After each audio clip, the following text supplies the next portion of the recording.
I'm Stephen John Drew from the official GonnaGeek.com podcast, a proud member of the GonnaGeek network, just like the one you're listening to now. The opinions expressed are those of each individual.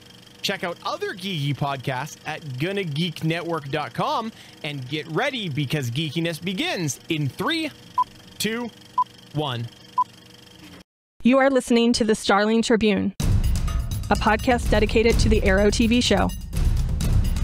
This guy gets more airtime than the Kardashians, right? This podcast is not produced or maintained by the CW, Warner Brothers Television, CTV, or DC Comics. All characters, situations, and stories are the properties of Time Warner. I am the Oracle, and this is your Tribune. Welcome back to the Starling Tribune. I am Stargate Pioneer. My friends call me SP. And your reporters for this 12th episode of Season 4 of the Starling Tribune are Chris. I have seriously missed this. And Neil. New layer. Nice. And I have to quote Felicity as I always do, and I will go with boom. I believe the technical term is I pwned you. This podcast is recorded on Thursday, February 4th, 2016, live on the Plop streaming service. We are just three guys that discuss the TV show Arrow. Just a little reminder that I am not a comic expert. I'm actually a science fiction guy. Go The Expanse. It was an amazing series. Go catch it if you haven't got it already. But I'm catching up to the comic lore. And yes, indeed, I bought a whole stack of books this week, which we might get into later. But I'm catching up with, buying comics. And thanks to these wonderful guys like Chris. Just a secret, guys. I'm mostly reading Star Wars comics right now. And Neil. Don't worry, I'm supporting the big two for you there, Chris. So I got it covered.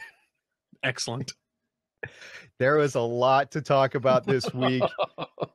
There's a lot. I tweeted or I messaged pictures to these guys Wednesday when the comics came out. And Neil's like, why are you doing this to me? I'm in a meeting. Don't do this to me. I want to read comics.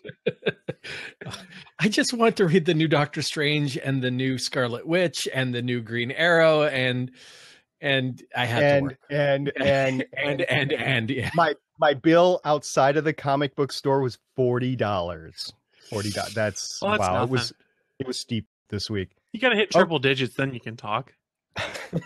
Well, a couple of graphic novels and you're good. Yeah. Listen, right. guys, last weekend I drove across a national border to buy a graphic novel. That was nuts. I have no idea why you did that. The border guards looked at me. They're like, serious? One comic? Because you have to declare that, right? They normally look at you and they go, yeah, go. Just go. The nerd is unsaid in there too. Just go, nerd. Nerd. All right. Let's get back on track, guys. During this podcast, we'll be talking about what happened in episode 12 of the CW television show Arrow, as well as news, articles, announcements that have dropped in the past and could, and most likely do, impact future episodes. So therefore, it will contain spoilers when we get to that point for upcoming episodes.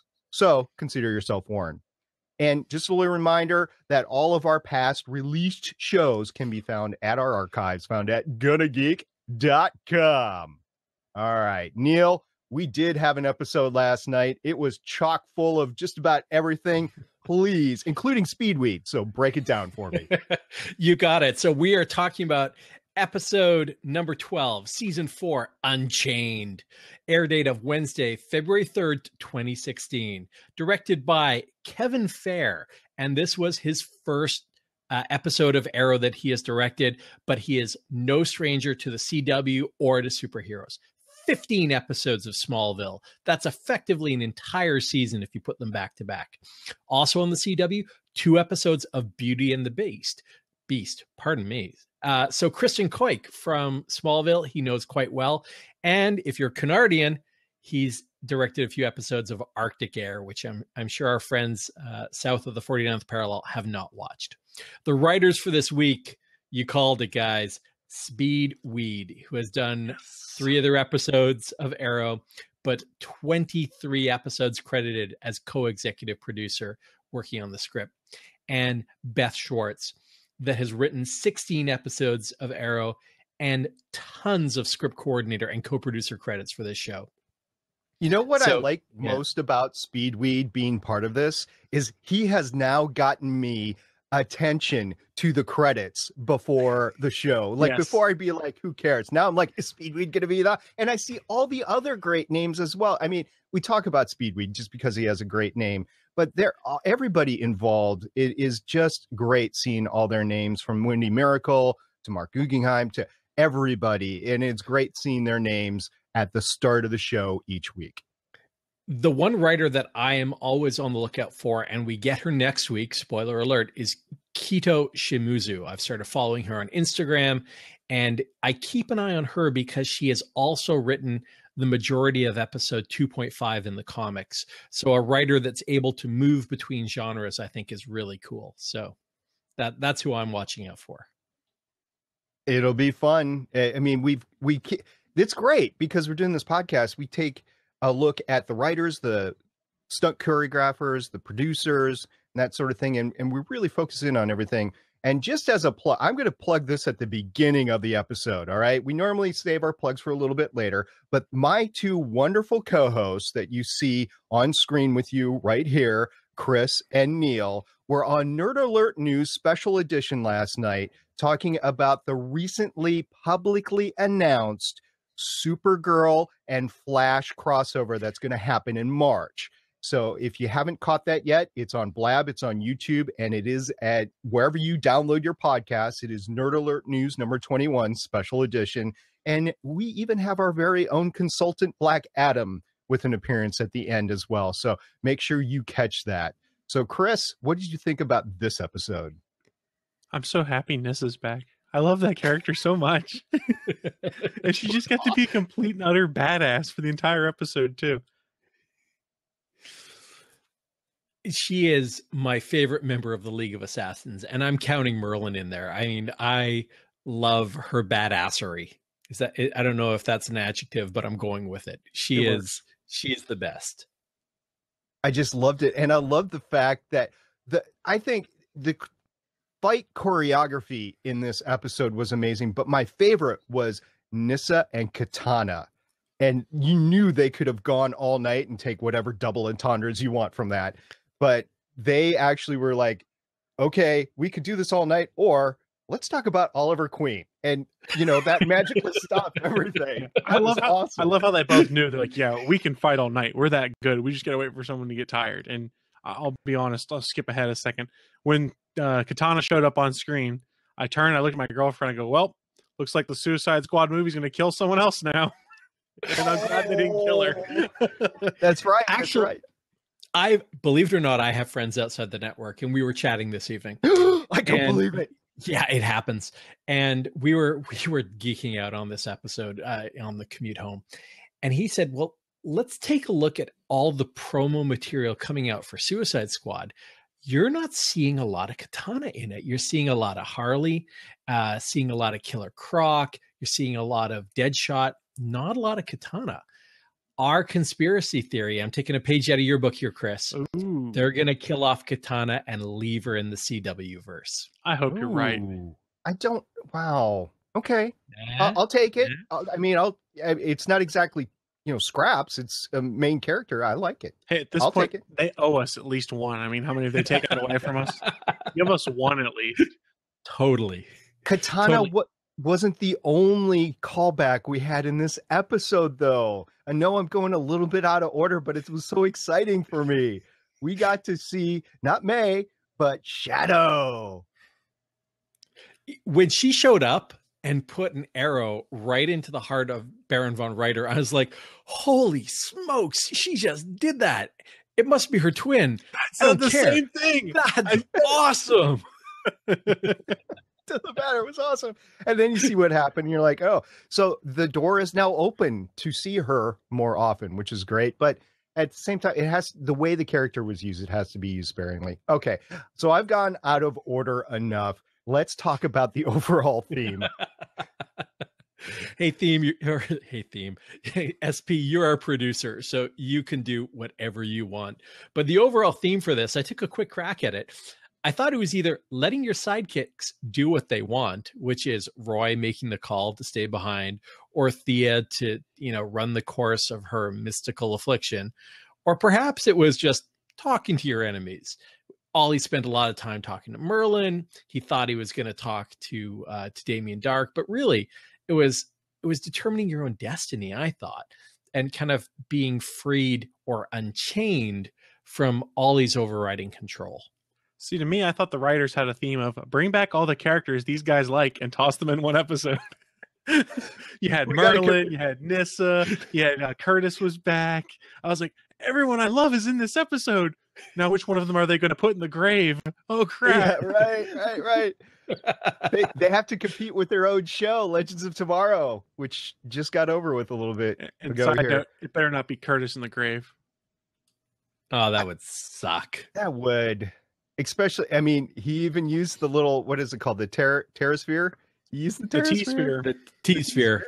Yeah. We didn't see any Lance, so I know, and Mama Smoke. So two of our favorites, as pointed out in the chat, were not in this episode. But that's okay. I'm not sure they could have crammed anybody else, either in the show or in the budget. No. So I think you're absolutely right, Neil, that the theme of the episode was not talking to your enemies, because Oliver never actually talked with Damien, the Green Arrow, whatever. That meeting did not occur. He talked to Reva, but he did not talk to Damien. And similarly, he might have been being tortured by the Baron, but he wasn't talking. So, I mean, I think you're right to go away from that. I think, letting people control their own destiny is probably as good a theme as any. And I was stretching as I was watching this, because we started this theme discussion at the beginning. I was stretching. So where does Unchained, the episode name, kind of fit in? I'm like, I have no idea. Who knows? It's Oliver's guilt. It's Unchained. It's everywhere. I don't know. Actually, I thought they were stuck for the name. And hey, Nyssa is broken out of prison at the beginning. Yeah. I guess she's unchained.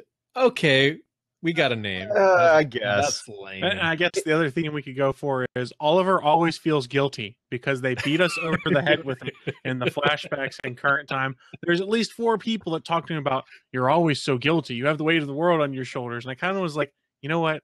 I get it. After the second time, I understand. I'm dense, but I'm not that dense. Well, you got to pander to the kids at home, right? The kids at home that don't really get it, that, are the younger girls. Oh, yeah, Oliver, he feels so guilty all the time. No, they're just going, take off your shirt. They're not caring about him feeling guilty. Where's the salmon ladder? Oh, we did kind of get a shirtless Ollie when he was getting tortured. Only partially. And you know what? Go ahead. It's like side boob, right? partial shirtless scene. So we had a conversation with that. The girlfriend and I were watching. She goes, why doesn't he have his shirt off all the way? And I paused and I went, it's in the script, which is my normal response. And then I paused and went, well, actually, this way he doesn't have to get the tattoos and the scars put on. So they saved him time in the makeup chair. Chris, it is uncanny how similar our conversations were with our significant others. Because my wife went, oh, he stopped torturing him so he can admire that beautiful definition on the inner side of his pec. I'm like, I don't think that's why he stopped torturing him. She's like, no, I'm pretty sure it's why she stopped torturing him. Did she hit pause then? No, I come on, I keep the remote. What are we talking about here? Smart. I have 2 remotes, so it's possible it could happen in my house. We have multiple remotes for TV too. And remote wars do happen from time to time. Yes. But the special tattoo was not shown, so you don't know if it's glowing or not. Yeah, I mean, they're in a dark place. They could use a little light, and it's getting a lot of electricity. So, well, here's a question, and somebody pointed this out to me at the office today, and I could neither confirm nor deny it, which I felt like I was letting them down as the arrow guy in the office. But when he woke up after his hallucination, was he holding the stone? He was. All right, so the tattoo must have been behind that. That's because that was not there. So the tattoo was working. Well, remember, the Baron's line was, what did the tattoo show you? So what the tattoo showed him was this vision, and then this stone, which will come into play in some way, shape, or form that I cannot yet figure out. but part of me really hopes it involves John Constantine. It's the key. He's going to use the key to get in the cave. That's possible, I guess. Yeah. I don't know. I was just making it up. If anyone can read the characters on that stone, let us know at Starling Tribune on Twitter. Tweet us what the translation was, because I can't. There might not. I haven't done any research. I don't even know what language it's in. Yeah. All right. Hey guys, let's talk about the fight scenes. We talked about Nissa versus Katana, which was awesome. Absolutely. I wanted more. They teased it could be so good, and then it didn't happen. I was like, oh. I mean, it was good what we got. Don't get me wrong. I'm just greedy and want more. Well, we started off the episode with Nissa breaking out of Nanda Parbat and going, with her co-conspirator, just taking on all the ninjas and the assassins in the hallway, and then assassin versus assassin in the main viewing chamber there. And all I could think when Nissa was coming out of the prison with a knife is, someone's going to get shanked. And sure enough, Nissa with the knife. So someone did in fact get shanked, but I was sitting there, I was going, she really didn't need this knife to break out, because she kicks the door into the guy and knocks him on the ground and then slits his throat. I was like, you could just do that and then knock him out and steal his weapon. I was like, no, it's a cool effect. Hiding the knife inside the pepper. It's awesome. It's just not really necessary. It doesn't seem like. Right. I'm a nitpicker. Yeah, right. And I'm going to nitpick that whole fight scene, the hallway fight scene, if you will. And it was fast cuts. There was a lot of action, but it was fast cuts. And I was looking at the kill shots, the death shots or whatever.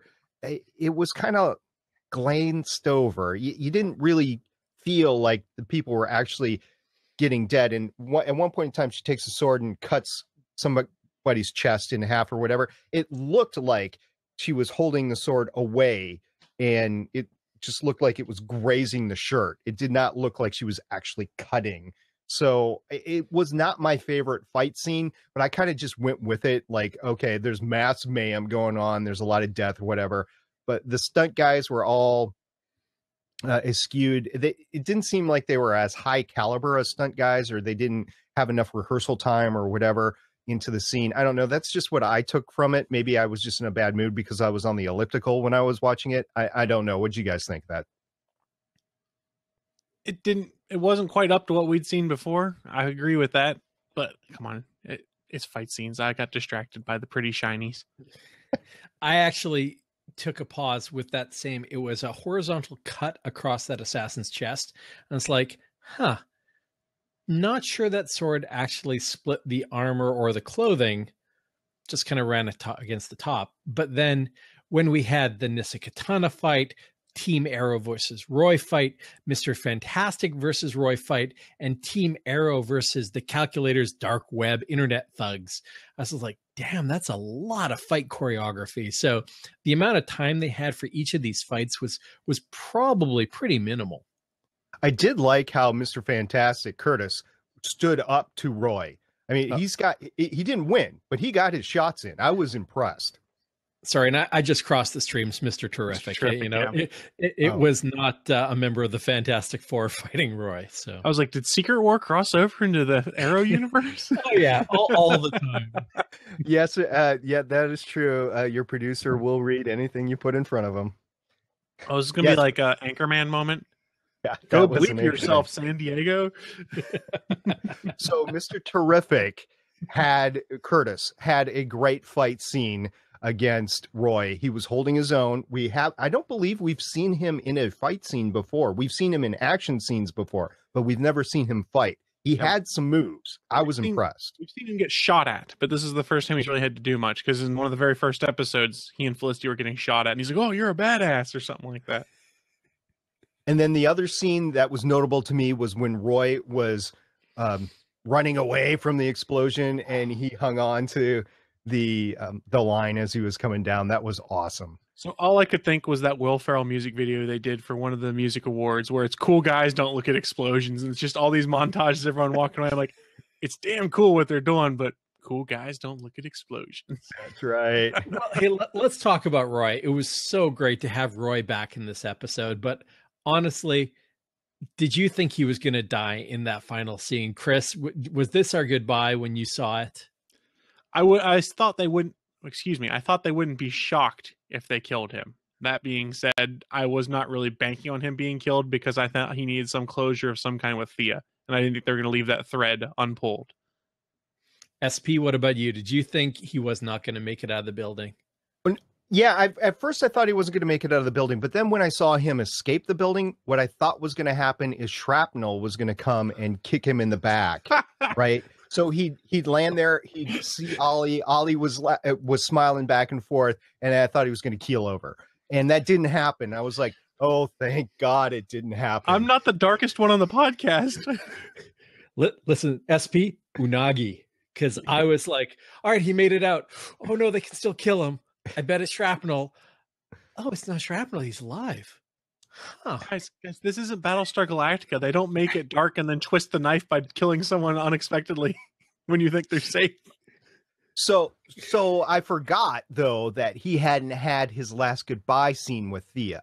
So we see that later, and I was like, oh, that's why they didn't do it. And I think they just left it open for him to come back from some time. Obviously, he's still got his costume, or it's somewhere in the lair or whatever. And, hey, pretty cool. Hey, by the way, the iChip technology, that is awesome. I think it came from Mr. Terrific's computer, though. Because wasn't he developing one? That was one of the things that he was trying to develop to save the company last fall. I don't remember.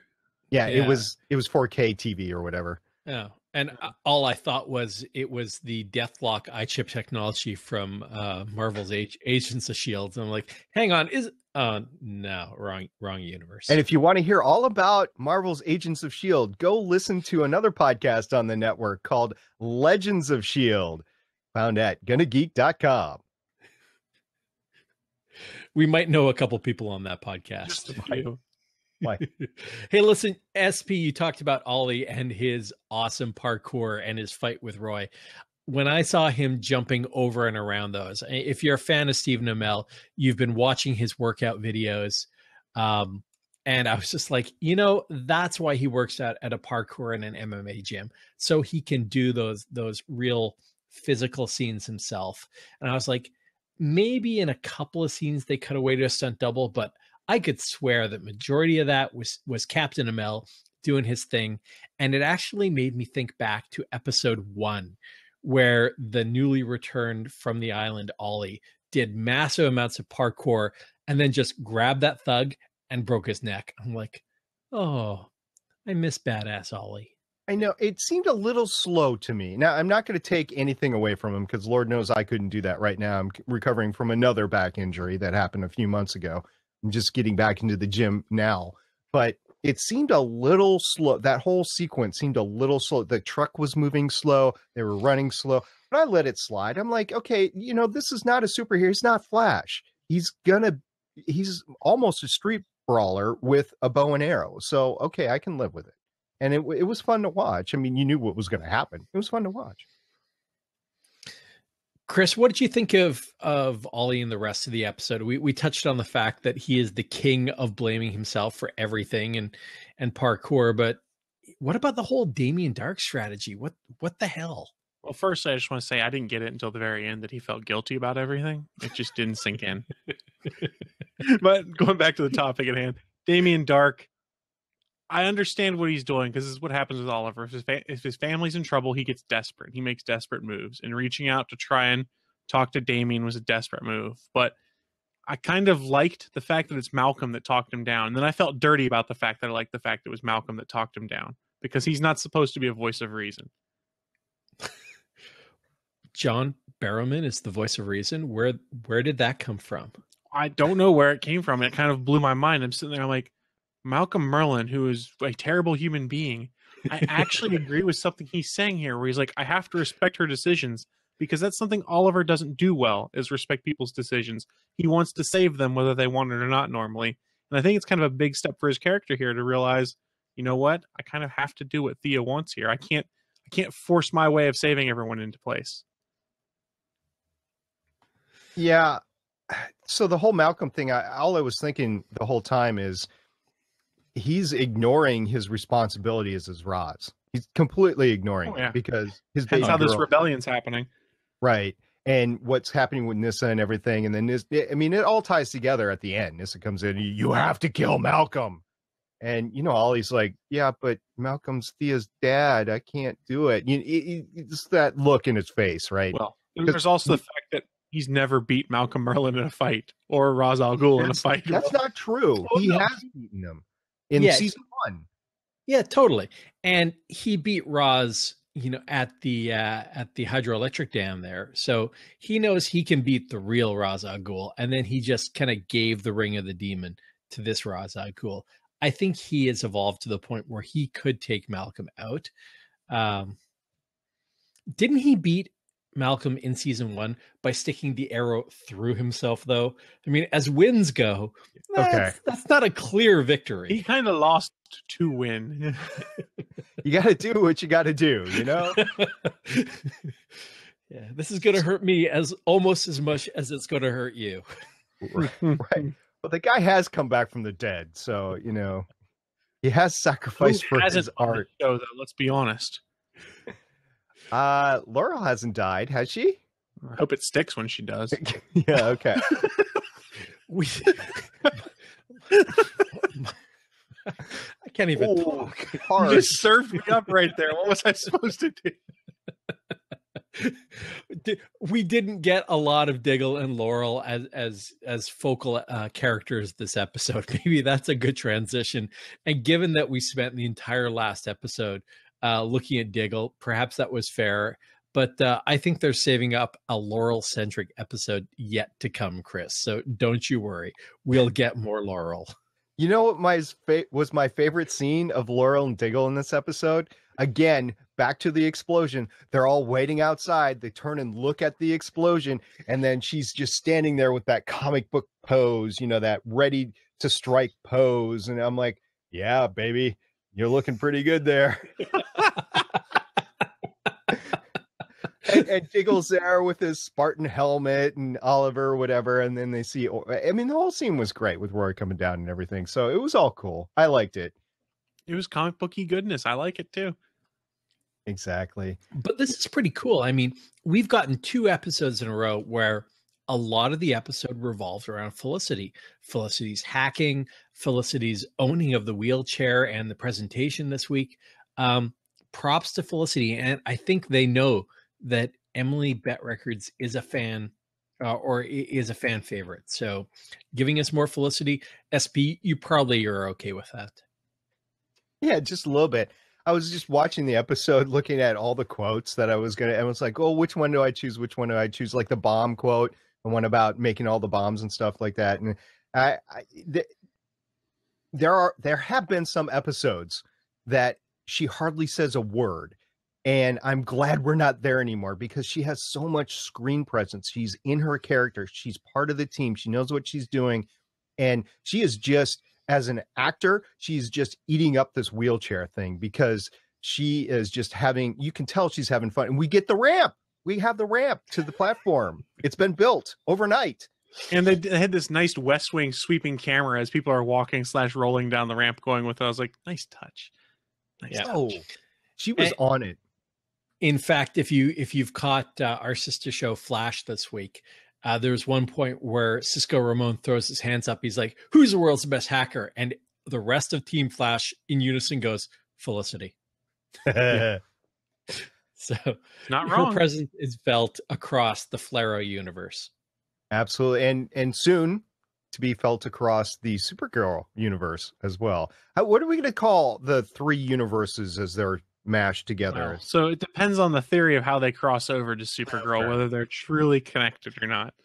So we'll wait till March. We'll see how they do it, and then we'll come up with a nickname. Fair enough. But Daddy shows up. My dad's here? Yeah, Felicity's dad. Oh. Listen, and I think we talked about the fan theories and the rumors last week that it was going to be revealed as Felicity's dad. Now, do you remember what you guys said in the prior podcast, whether or not that was going to be the case? I'm pretty sure when Mooney Miracle hinted at it, we all kind of went, oh, yeah, she's probably going to be meeting her dad. Yeah, but whether or not we're going to get it in this episode. I don't remember what I said. I'm pretty sure I called it like last week, if not the week before, but I'm pretty sure it was last week. I think I am the only one that said, no, it won't happen this episode. They're going to drag it out. So You did. I was wrong. Good. I'm glad you called it. I didn't want to call out a fellow host. Nope, you do that. I will totally take wrong. full credit. Right. I'm totally wrong. SB was right. It happens once in a while. Even a blind squirrel finds a nut once in a while, right? Yeah. Broken clock is right twice a day. That's day. me. I'm still waiting. But it's going to be interesting. I think what this means, and Brian Tudor in the chat calls it, that by bringing this element of a family relationship and a tie to an antagonist within the episode, we are going to get this continuing theme of Felicity being central to the progression of the plot. And that's very cool. She is, well, let's face it, she is more than just another supporting character. She drives the plot forward. She is the emotional tie to the episode, because Ollie can be a bit of a emotional brick from time to time. It's all the guilt, man. It's all the guilt. Exactly. So more Felicity, and Felicity tied to the central progression of the rest of the season. Bring it. Like, she's killing it on screen. Hopefully not literally. Yes. Please don't put her in the grave. If anyone from Arrow is watching, don't do it. Maybe if I call it that she's in the grave, because now apparently Neil Isn't Witty is wrong, not SP. So maybe she's in the grave. No, she's Felicity? not in the grave. She can't be in the grave. She's in the limo afterwards. Oh, yeah, perfect. Okay. Hey, listen, though, we skipped over our trademarked villain of the week scale. Mm-hmm. So, guys, we had the calculator join us, Felicity's dad. So, on a scale of 1 to 10, where 1 is Wile E. Coyote and 10 is Deathstroke, let's start with SP this week. SP, where would you rate the calculator? Well, first of all, I got to say, I need that setup, that round setup that we've seen before of villain hackers in the middle of the room with monitors and everything. No cords, by the way, no cord mess. They have good cord management, right? I mean, you should see behind this desk. It is scary. Okay. So first of all, I love the setup. Second of all, I was thinking on the scale of where to go. And the first thing that I came with was, maybe Lex Murphy, who is the hacker in the original Jurassic Park. I was thinking, maybe, because that girl could do just about anything, but she's not really a villain, right? So then I thought, as villains go, I'm going to go with the MCP. Yes, from the original Tron, ladies and gentlemen, the big bad MCP, which is beatable, right? Very intertwined in the universe, but beatable. So that's where I call the calculator. Chris, where are you? Out of 1 to 10, what is that? I'm like, okay, it's gonna be 1 to 10. It's gonna be alphanumeric. What the heck? Do I have to translate it from into hexadecimal and then to ASCII and then right? You got to go Martian on this. Okay, no, that was 01101111001. That's hilarious. That's binary. No, I'm not doing binary. I'm doing ASCII or hexadecimal. All right, so on a scale of 1 to 10, so we really haven't seen his true abilities, and he didn't know what he was up against, right? Still doesn't. So I'm thinking that, especially since he poked his head out at the end, he's got to be part of the board at Palmer Tech. So he's got some oomph to him. He didn't just show up for the lack of nothing, right? So I'm thinking he's not going to be as good as like Malcolm was in season 1 or any of the baddies around the ring of we have to save the city sort of thing by killing it. I think I'm going to go with a 6, possibly a 7, but definitely a 6.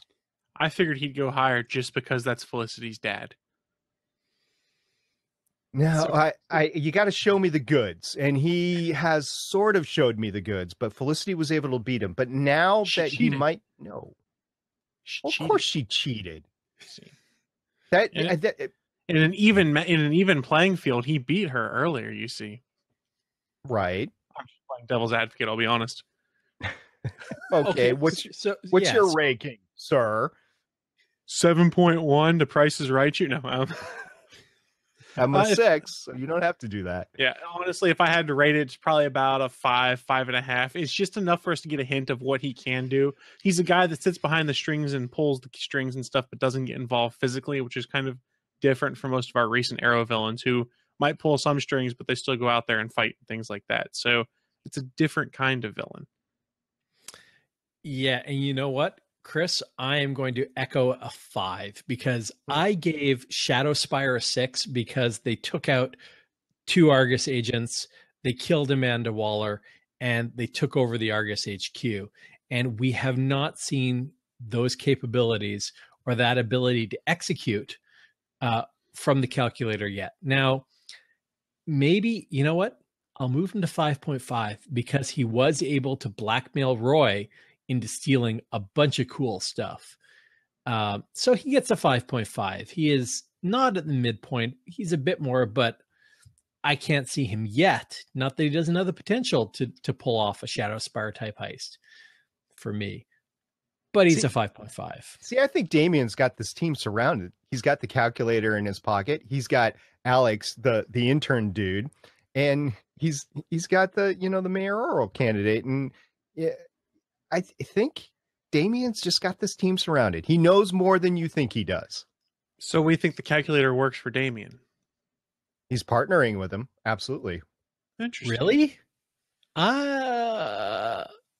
You want to put a nickel on that? Yeah, Nickel bet. This is too rich for my blood. Nickel? Yeah. Are you kidding? That's like 2 cents American. You got it. Oh, wow. And good luck cashing that 2 cents in Canada too, by the way, because I know you got rid of all your pennies. Yeah. But I'm Canadian, so as Cajun Sean said, I'll give you a nickel back. No, you can keep it. We don't want that nickel back. We don't want any of your dirty plastic in this country. Yeah. Well, Starsaber _222, consultant Black Adam in the chat, actually said that he recognized the battering ram. He called it out. He said, well, you used a battering ram to get through. So maybe he understands what's going on in Palmer Tech. Maybe he has tentacles spreading throughout the corporate web, or maybe he's involved with Palmer. So we've got to give him some credit for that, but I'm still sticking at 5.5. All right. But within Palmer Tech, of course, we have the big presentation. We have Curtis, the genius behind this technology. And we, as I said before, we see the T-Sphere. But more importantly, he's supporting Felicity. Right? Yeah, he was the one that said, listen, this is the Felicity when she came in looking for the battering ram. He said, this is the Felicity I know, the badass, the Felicity that takes on the armed gunman, the Felicity that won't let anything fluster her or get in her way, the hacker, the woman that figured out that Ray Palmer was still alive. And he gave her that emotional or perhaps intellectual kick in the butt to make that presentation. And let's face it, she has not been acting in any capacity that resembles the CEO of Palmer Tech. She needed Curtis to say, listen, this is who you are, and you can do this. Because you let the board replace you on the launch of a marquee product, you're gone. You are not the face of the company anymore. And he's right. I like the face. It's a pretty face. She's smart, too. It's all good, folks. It's really great. Okay. So we had everybody had a successful moment at the end. They had the great launch. It's not only powering this presentation, but it's powering this building. And all I'm thinking of, again, with the cord management, that's a lot of power. And I don't see big electrical shielded cords running from there. So I'm kind of wondering how that is all working out. But anyway. I was wondering when Loki was going to use it to open a dimensional portal. Yeah, I was actually wondering how it compared for battery life against an arc reactor. Yeah, me too. Powering that building. It's like, do we have a big queue on the outside of the building? I think we do. That's pretty awesome. Yeah, guess what? Roy Palmer needs something to power his suit throughout the ages when he's not busy losing pieces of it. Spoiler alert. I know. Okay, so we end all our discussions with who's in the grave. So as we rolled through this episode, did you guys change your minds on who's in the grave? Chris? Me. I'm in the grave. I can't handle this prediction stuff anymore. I keeled over before they revealed it for real. So it's me. All right, Neil. As much as I hate to admit it, I am staying strong with Team Mama Smoke is Dead. And I'm with Quentin Lance because, you know, he's spending an awful lot of time down in LA dating his new girl. So looking in the chat room real quick, Brian Tudor had said earlier, her mom, as in Felicity's mom, is in the grave because Arrow doesn't have the stones to kill a real main character. And Cajun Sean says he thinks it's either Thea or John in the grave. And meanwhile, Black Adam had said Thea went up a couple % for me. I think they want us to think Thea now. They're doing a good job just screwing with us by tossing and sprinkling more stuff in. And I just tend not to think it when they want me to think that. Yeah, and there's a great episode that we're going to talk, or a great news article that we're going to talk about in our news section that deals with some outlying conspiracy theories about who could be in the grave and who Felicity could be referring to, which I don't think we've talked about. But it'd be neat to throw into the mix and see if it changes our predictions at all. Indeed. Okay, so as we close out the episode discussion, a couple of weeks ago, we had hashtag Scary McBurnface. Then we had hashtag No One Got Shanked. In this episode, what is your hashtag, gentlemen? Neil? Hashtag more Nissa. Hashtag Nissa is free. There you go. Or Star Saver, someone got shanked as the hashtag. And this is why we do a live show, people. No, you won. Adam wins. Adam wins. Adam for the win. Cajun Sean comes in with hashtag more katana. I like it, but I think Adam wins this one with hashtag someone got shanked. All right. I hope it's Scary McBurnface next time. So anything else, Chris, on this episode that you want to talk about before we close it up? I'm drawing a blank right now. Neil? Are we going to get more Roy, guys, or was this his final goodbye? It's probably the end, but they set it up that he can come back if necessary, because he made a big point of saying he has to go deeper underground now. So Colton Hayes is probably gone, working on some of their projects, and maybe another year down the line they might be like, hey, you want to come back for a one-off? And they have the door open. Because you never know when you get John Constantine.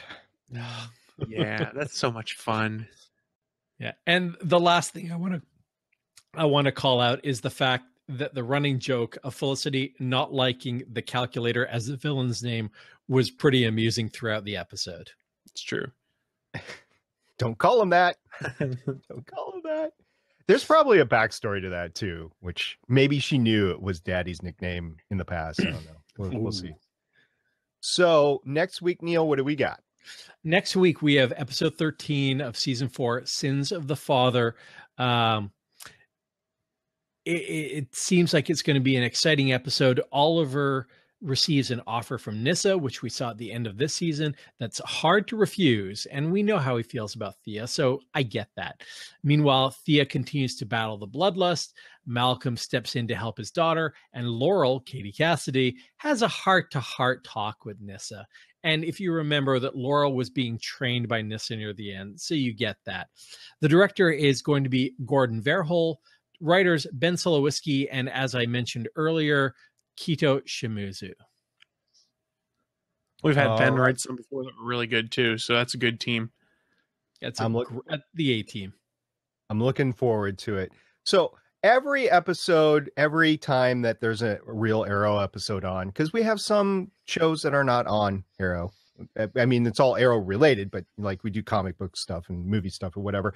But every episode that we do, every podcast that we do on an Arrow episode, we talk about Easter eggs. Chris, what kind of Easter eggs do we have this week? So we'll start out first. Amertech Industries was shown and mentioned. They're known in the comics for their biggest gun, the Toastmaster, the BG-80, which was created by a man by the name of John Henry Irons. And if you're a Superman fan, you might recognize him as Steel, a.k.a. Shaq from a terrible movie in the 90s. No, I kid. It was actually a movie, but... So it is the character Steel who created the weapon that Amertech Industries sold, and I believe he was a higher up and a big wig at Amertech. So it was just kind of cool seeing their toss in there for DC lore.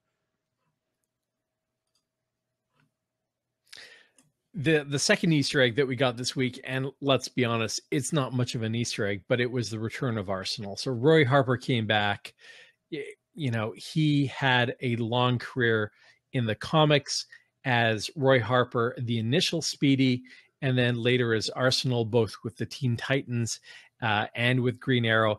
And then actually, if you take a look at Justice League Unlimited and Young Justice, which was, wow, you know, pulling a deep cut there. He was the first member of Young Justice. They got promoted to the Justice League. Turns out he was a clone at the end of the day.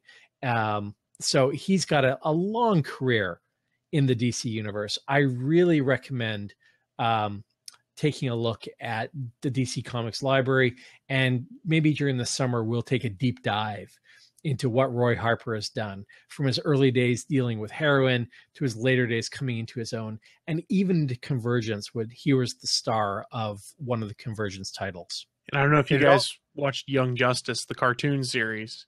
They did a great job of doing a twist on Roy Harper's problems out of the comics and making it work in a cartoon. Totally. Yeah, I definitely need to learn more about the Teen Titans as a whole. And now that the show has been canceled, I'm wondering if more of the Teen Titans will be brought in to some of the other shows like Arrow, Flash, or Supergirl. So we'll see about that. So what do we got next, Chris? Next up, we have Cadmus Tech. And you guys might be familiar with Cadmus getting mentioned a variety of places, especially in the Justice League cartoon. That's mostly where I remembered it, which is basically a laboratory that does a lot of superhero research and responsible for cloning and things like that. So we got a nice little prop that mentions Cadmus Tech, and it was just a nice jumping off point for me to recognize that. I'm sure they were in the comics, and I'm blanking on where they were in the comics. They might have had something to do with Superboy Prime. I can't remember. Yeah, so Cadmus, and this is where, as soon as I saw it, this was one of those, you know, grab my significant other, my wife, and show her. I'm like, oh, that says Cadmus. Do you know what that means? So Project Cadmus actually comes up again throughout, I believe, Young Justice and Justice League Unlimited.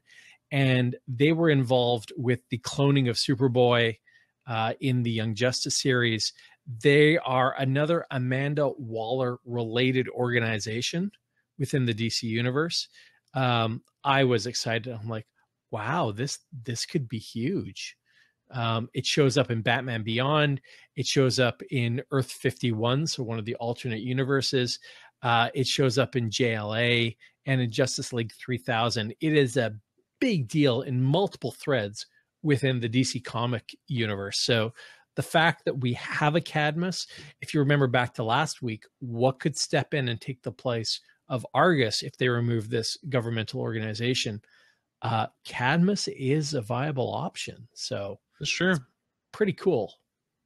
Yes, Adam in the chat brings up, wasn't Cadmus responsible for Galatea and Justice League Unlimited? Yeah, they created Galatea and a bunch of cloned superheroes also to have their own version of the Justice League and could stand up to the Justice League if necessary. Yeah. All right, Neil, what do we got next? Next up, as another pretty obvious one, we saw Pennytown. So if you're a fan of classic Green Lantern, Pennytown is a borough of Star City that we see all the time. And it's where Damien Dark and Ruva Adams are hanging out. It's interesting that in New 52, Pennytown is actually a fictional suburb of Seattle, which is cool. So I actually, being in Star City, I'm pretty close to Seattle. There's a Belltown, so it sounds like it could actually be a real thing. So it was cool to get a call back to something that we've seen in the comics as far as Seattle and Star City are concerned. The next thing that's listed in the article is not actually a DC comic book Easter egg, but it is a real thing. So I'm a rocket scientist. You're going to get some rocket science here. And yes, I did just use that term. So that's the cue if you're into the GonnaGeek network drinking game to take a drink. So a Faraday cage is basically this big metal screen that's around an object, a building, a little box, a room, or whatever. And the metal is spaced out enough so that it prevents signals, RF signals, electromagnetic signals from going back and forth. So it's a real scientific thing. And apparently in this episode, that is the context in which Felicity used it. So it's real science in this episode. Probably the first time ever that we get real science in Arrow, but we do. So, no, SP. It's all an homage to King Faraday, who's a super spy in the DC comic world. No, I'm kidding. It actually could be. Some people theorized it might be, but a Faraday cage is real, guys. The next Easter egg was actually pretty cool. So if you listened and caught where Roy Harper was in hiding, he was hiding in Hub City. Now, if you're a fan of the comics, you'll know that there's a very noir character called The Question, which has elements of mysticism and elements of a noir detective genre. And the character Vic Sage, The Question, hangs out in Hub City. And again, if you were a Justice League Unlimited fan, they had some pretty cool question-specific episodes. Now the question is, will we get them on the show? See what I did there? The question is. The question. Oh, there's a pun for you. Banned in China. Hashtag banned in China. Go. All right. Chris, what do we got next? So the final one we've got is the Calculator is introduced. And if you're not familiar, originally Calculator was pretty much a Z-grade villain in the Batman comics. He was literally a giant calculator. He dressed up in costume like that before he rebranded himself as basically an anti-Oracle. And aka Oracle Barbara Gordon in the Batman books. He was a tech genius that worked for the bad guys, basically. And if you want something ironic, he's kind of the premise for a character named Prometheus that Grant Morrison created. And Prometheus might have killed Roy Harper in the Green Arrow comics. Well, and actually, Prometheus is more famous for being a Batman villain, so we can bring back the Batman checklist, guys. Nice. But Prometheus, while some people think he killed Roy Harper, Prometheus actually, in the Justice League Cry for Justice graphic novel, cut off Roy's arms. So we've made reference to the fact that Roy gets a cybernetic arm in the future. He didn't actually kill Roy. But the Cry for Justice series has a very Green Arrow-centric ending. Now, it has come under a ton of scrutiny. A lot of people really hate Cry for Justice. But what's important, if we shift back to the Calculator from Prometheus, is that through several Justice League series, he is exactly like Oracle. In fact, supervillains call the Calculator to get their assignments, and he's kind of like a central clearinghouse for people that need bad things done. Nice. Now, if you go back even further to like the 50s and 60s, he had a purple bodysuit with a big calculator on the front of it. If you're curious, listener, go to the internet. There are lots of great pictures. And there are pictures on the internet, Neil. Absolutely. A lot of great pictures too. Oh, come on now. But that is not the iteration of the calculator that we got. It's more an Oracle-like calculator. All right.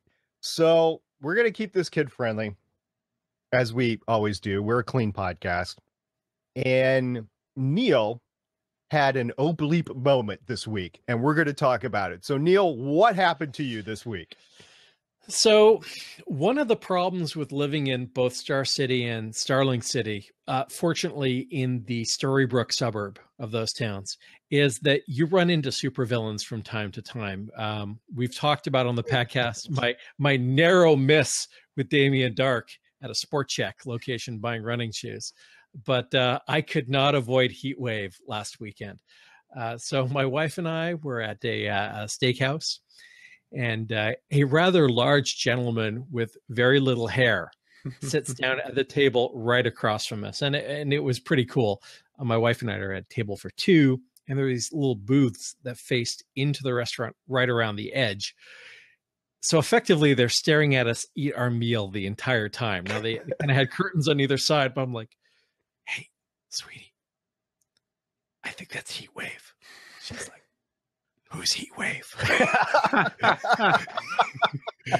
And the reality is we watch Flash, Arrow, and Legends of Tomorrow together. And when I talked to her about that comment afterwards, she's like, at first I thought it was like a wrestler. And she's like, why the heck would I know a wrestler?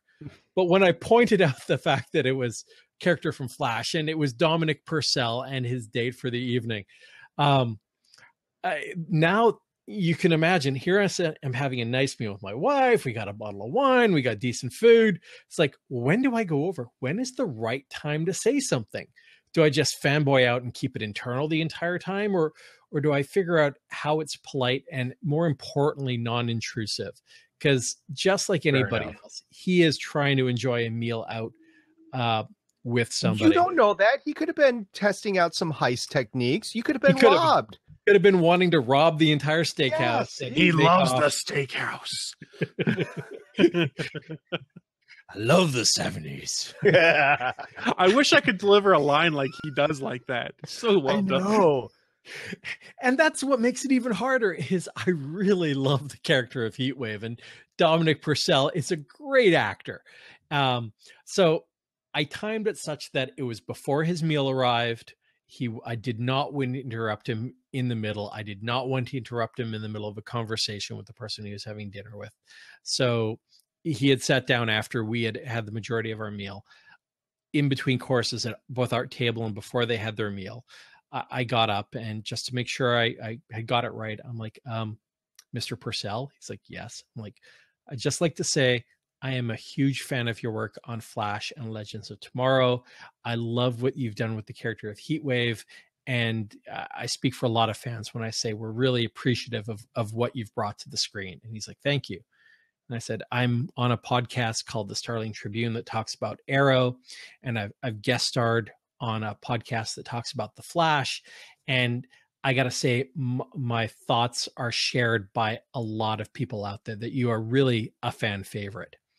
And his date said, I hope you said good things. And I said, yes, ma'am, we have said a lot of good things about your character. And he said, thank you. And I said, I'm sorry to interrupt. I did not want to intrude on your meal. Have a great dinner. And thank you again. And he said, thank you. He was very polite. And I sat down, and I did not look at him again once more throughout the entire meal.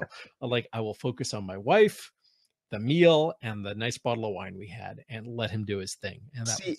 If you were a true podcaster, you would have had your microphone in your pants and you would have brought it out with a silver Sharpie, because it's a black microphone, and you would have asked him to sign it. See, that would have been a true podcaster.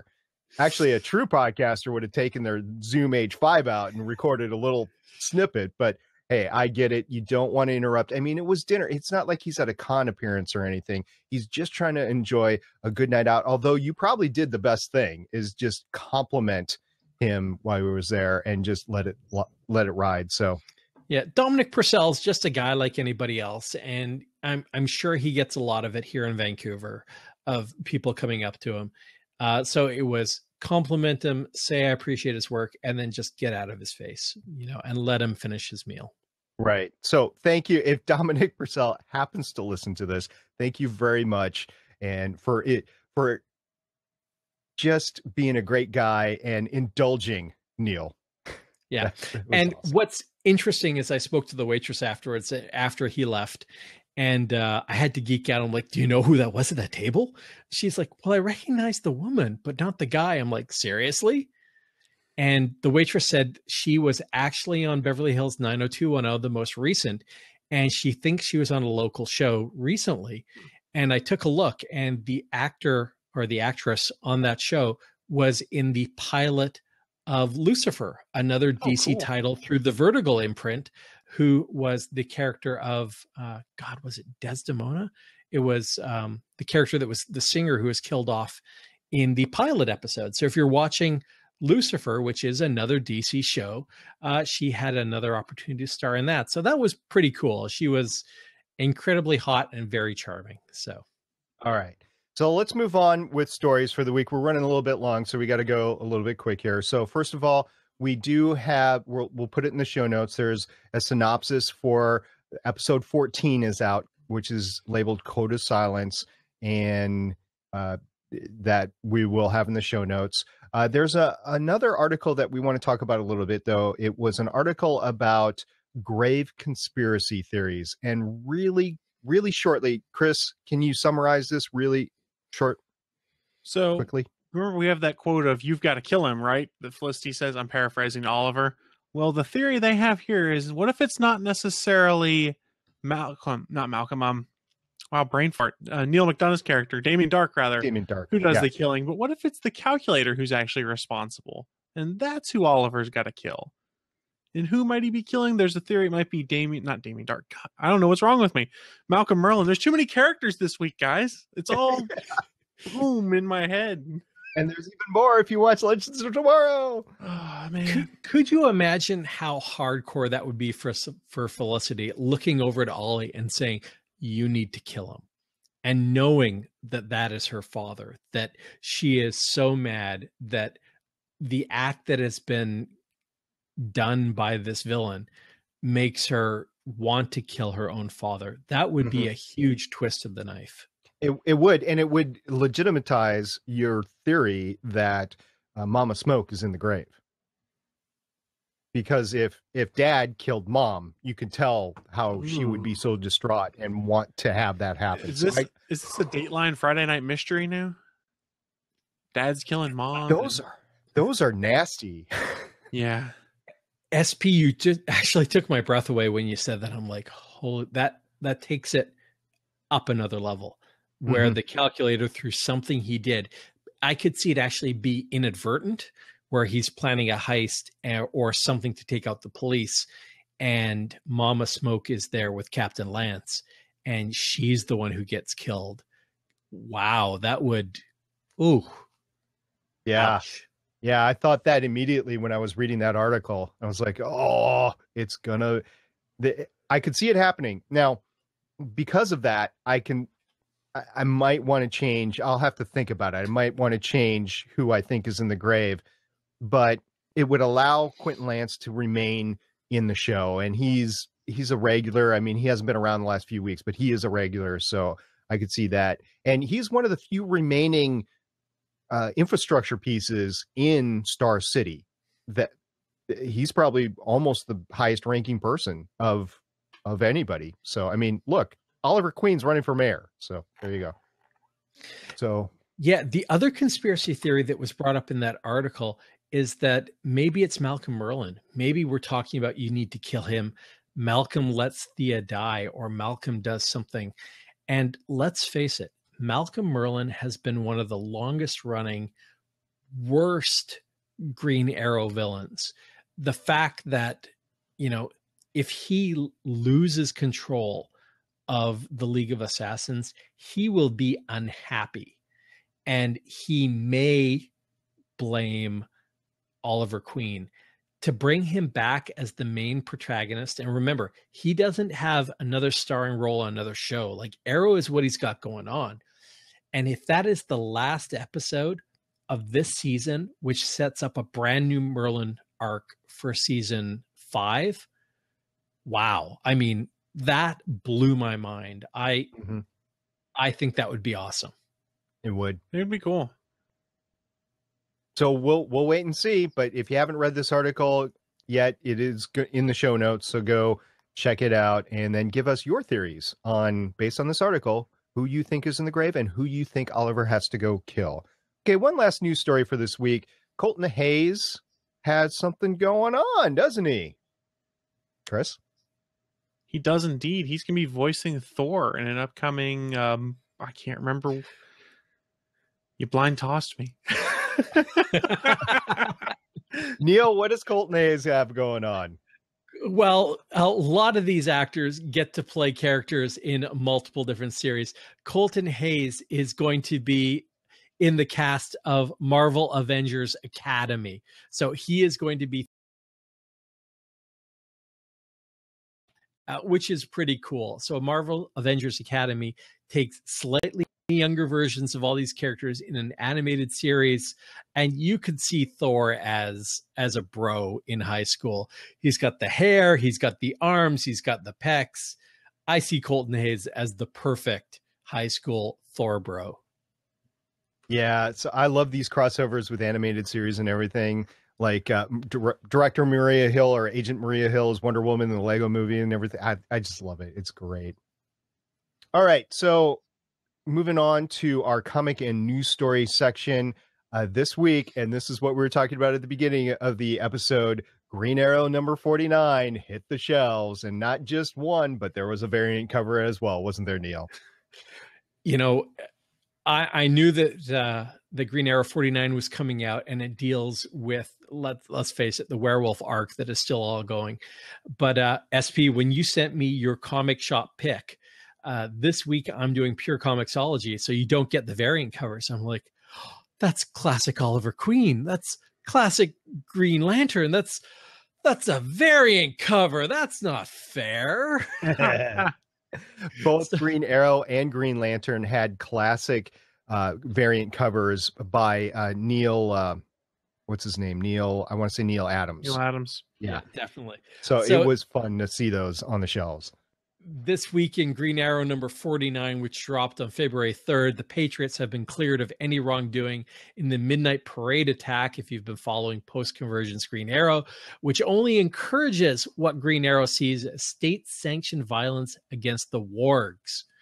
How can Oliver hide his symptoms of the Leucos infection while keeping the city safe from a brewing war? So again, it's part of the lycanthropy arc.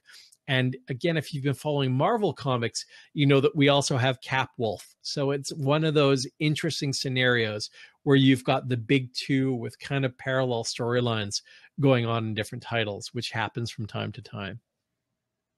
Yep. Okay. So also we have a chance for you to win a Felicity Smoke Pop Funko figure, don't we, Neil? Yeah, so Emily Bett Rickards actually Instagrammed the prototype of the Felicity Smoke Pop vinyl a few weeks ago from Funko Pop. And just yesterday, so on the 3rd of February 2016, and keep in mind, these contests usually run for 3 or 4 days, depending on listener when you're catching this episode. But if you go to Twitter and follow and retweet Original Funko or at Original Funko, their tweet with Felicity Smoke Pop vinyl, you are entered into a chance to win the Felicity Pop vinyl. And I don't know why we just told everybody, because I am entered, and every single one of you has just decreased my chance to win this Felicity Smoke. Well, see, here's how we can help increase your chances. They're also doing a Captain Cold one right now, guys. So go and you all want to go for that one. Let Neil get Felicity. Take one for the Starling Tribune team here. Let Neil get Felicity. Yes, I will let Neil have the Pop Funko Felicity, even though it's great. I'll go ahead and buy it. You can have it, Neil. I'm already entered. You're already beat there. There you go. Damn it. I don't even ship to Canada anyways. It's okay. So talking about Adam, we got some feedback this week. We did get some feedback from Adam. Thank you very much, sir. Gentlemen, here we go. Hey guys, it's Adam calling in with my thoughts on this week's episode of Arrow.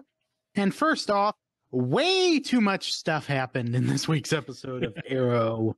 I understand how it ties in with the Thea plot, but I kind of wish they had held off on the Nyssa stuff, or, just not done the flashbacks this week, because, we had Roy back, which, makes having the Thea stuff in this episode makes sense for that additional emotional resonance there. We had that. We had the big Palmer Tech presentation, Calculator, who, people have been calling it for over a year now that Felicity's father was going to end up being Calculator, but we have confirmation of that now. And, one thing I don't get is, why doesn't Barry run over Harry's chair for Felicity to use rather than her having to use an arm-powered one? Because with Wells, he had the little joystick to move his wheelchair that he didn't actually even need. And the Roy and Thea stuff at the end there was pretty good. Actually, probably the best acting that both of them have had their entire show. The whole, now it's taking the life force out of Thea because Thea won't kill thing sort of came out of nowhere, but it looks like it's setting up some big stuff going forward, and hopefully Tatsu shows up again, because that was barely worth it as a cameo for her there. Can't wait to hear what you guys think. Talk to you later. Bye. Barely worth it, Adam? Come on. any katana is good katana. I'm grateful for anything that the producers give us. So I've got to disagree with you there. That was very worth it. That was some epic sword play, and especially the combination of styles with Middle Eastern scimitar versus Japanese traditional katana, two-handed sword style. I was grateful for anything we got. So that Right. So my opinion on that is that they didn't just color in for a quick 2-minute scene. They actually filmed something else with her as well. Unless she was just passing through and she just happened to be there and they were able to grab her. I think we're going to see more katana as the season goes on. Remember, in the season that we first saw her, she did pop in a couple of times at the end of the season, and then she disappeared into nothingness. So I think we're going to get her again. The problem is the more she appears, the more I'm going to worry that this is when they pull the trigger and kill another character in the Suicide Squad movie. Could happen. It could happen. I'm a pessimist. I'm sorry, guys. I'm sorry. But you know what? For all that, Adam, I will agree that acting between Thea and Roy was gut-wrenching. That I was actually watching the tears roll down their eyes. I'm like, oh, damn, this is cold. You know, it was emotionless when they killed off Amanda Waller, but having these two characters say goodbye to each other is gut-wrenching, and it is protracted. And I agree, both those actors nailed the scene. Props to both of them. Absolutely. So thank you very much, Adam, for calling in. We really appreciate that. And don't forget, you can send us your own voicemail. You can email me an MP3 file at stargatepioneer@GonnaGeek.com, or you can call our voicemail line at 612-888-CAVE or 612-888-2283. So if you've liked this podcast, there are a bunch of other podcasts on the network. We've alluded to some before. Matter of fact, I talked about one before that we're going to talk about. We're going to hammer this one home because it was it was great timing and everything. So, Chris, what do we got? Well, we've got Nerd Alert News. It's hosted by some guy who's an enormous hack, I've been told. It's got an enormous head, that's for sure. Enormous head, giant head, big ego. But massive beard. Massive beard. So SP touched on the top of the show. Last night, Neil was kind enough to join me for episode 21 of Nerd Alert News. It was a breaking news episode because the oft-rumored Flash and Supergirl crossover was confirmed by CBS. So we ran down the news on how that happened and gave some of our conspiracy theories for how this crossover just might take place before opening it up for some fan comments on that. So go check it out. Head on over to GonnaGeekNetwork.com. Download episode 21 of Nerd Alert News. You can hear our conspiracy theories for just how this crossover takes place. Yeah, and that was fun to listen to. I actually watched it on YouTube as I got home today, and that was definitely fun. Hey, and don't forget, thank you to all of our listeners. You can download this podcast at GonnaGeek.com or anywhere you can download podcasts like iTunes or whatever. I just want to say a special thank you to everybody because we have some new listeners.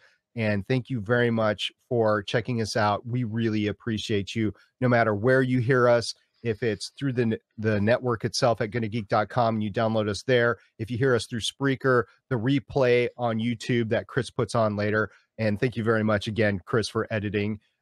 So we thank you very much for checking us out. And we put this out for you. We don't put it out for us. We enjoy talking about it, but we put it out there for you. So thank you for enjoying it. Thank you for downloading, and thank you for listening and viewing. I put it out there because chicks dig podcasts.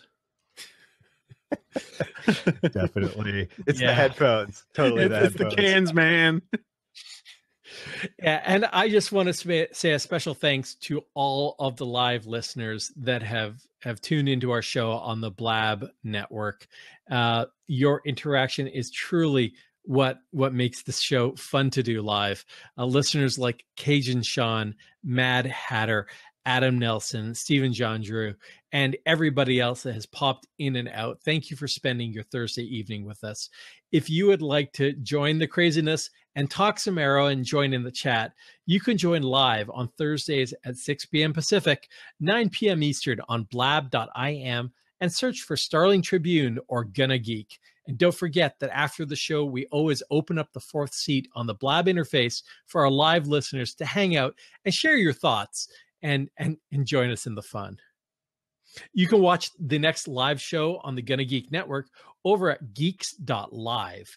And our next show is going to be all things good and nerdy with our very own Starling Tribune's Chris, Sunday at 11 a.m. Eastern, 8 a.m. Pacific. Dude, that's harsh. When you get old, you get up early anyway, so that's cool. Yeah, so we have a live show on Geeks.live every day of the week, Sunday, Monday, Tuesday, Wednesday, and Thursday. So go check us out. We have a lot of great stuff there. Hey, and don't forget, you can rate our podcast on iTunes. You can review it, and you can definitely subscribe. You can like us on Facebook. You can give us a thumbs up on YouTube. We really appreciate that. Or subscribe to the GonnaGeek.com YouTube channel. And don't forget, you can always badger us on Twitter at Starling Tribune or any one of our personal accounts. And while you're thinking about it, if you want to reach out to us, there's tons of ways to do that. You can find all our contact information over on the GonnaGeek Network. Just head on over to GonnaGeekNetwork.com. Find all that info there. And while you're there, check out our forums. Check out all the other awesome shows we got on the network. We got tons of great content. We even have some old archived content from some TV show tie-ins and things like that might have gone away, but it's still great content. But if you want to share your thoughts about anything Arrow, head on over to our Facebook page, send in a tweet, or best of all, give us a call at 612-888-CAVE. That's 612-888-2283. I love when we hear from longtime listeners, first-time callers. So the opportunity is yours for the taking, guys. Chris, SP, great episode, gentlemen. That about wraps it up for another week. Any last words before we sign off and open up the Blab interface to our live listeners? At the Chris Farrell. # someone got shanked. Thanks, Adam. At Stargate Pioneer. # cool guys don't look at blasts. And I am at Neil Isn't Witty, signing off with #Nissa. Oracle, I think we're done here. This was the Starling Tribune.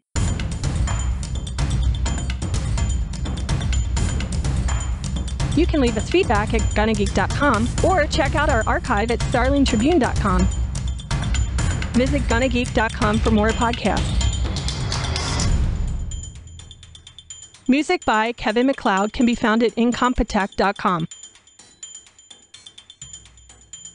This podcast is not produced or maintained by the CW, Warner Brothers Television, CTV, or DC Comics. All characters, stories, and situations are the property of Time Warner. No infringement is intended. We will see you for the next episode of CW's Arrow.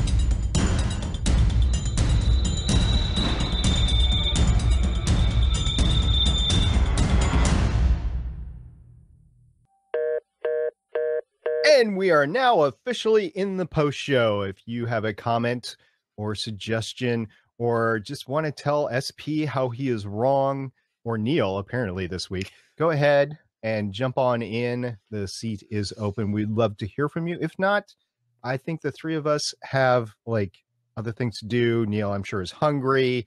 Chris and I are in the East Coast, so it's getting close to bedtime. So we won't stay here for long, but we do want to give you the opportunity to say what you have to say.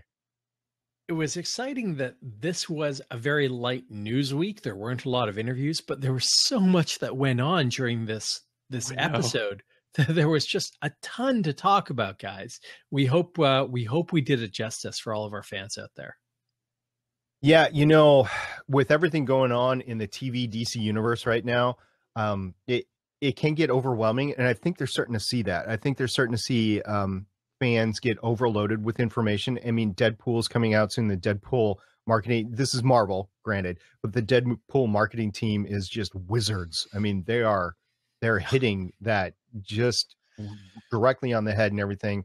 And Marvel's going to be ramping up the next 2 weeks. Apparently, I saw a Facebook post. There was a premiere in Tennessee somewhere tonight about that, and a lot of people were saying how great the movie was and that sort of thing. So, and there's just a lot going on, and I think there's a fine line that you have to balance between giving a lot of background information like any TV show should that people are interested in, and just flooding the market. Because if you flood the market, then people are just going to tune out and you're going to waste your time. Yeah, Cajun Sean in the chat just said next week Deadpool, and I am so ready for Deadpool. My wife and Valentine's Day treat, man. A few roses, a nice dinner, and Deadpool. I'm waiting for the week off or the day off. That's going to be awesome. I like that. I like 3-day weekends. All right. Well, hey, if you guys don't have anything else, I think we're going to sign off for tonight. And it was really fun. Thanks for joining us in the chat. It was fun reading your comments as that was one of the great things about Blab. I really like participating on that end, just watching and commenting and that sort of stuff. So I really want to thank everybody that was live in the chat tonight. We really appreciate you coming on and spending the rest of your Thursday nights with us. All right. Anything else, gentlemen? I think I'm good. All right. See you guys next week. Another great episode. And then following that, we've got Deadpool. Woohoo. Okay. Before I sign off, don't worry about yesterday. It's live. You can go see it, or it's recorded. You can go see it if you want to. And the podcast will be out this weekend. All right. Thanks, everyone.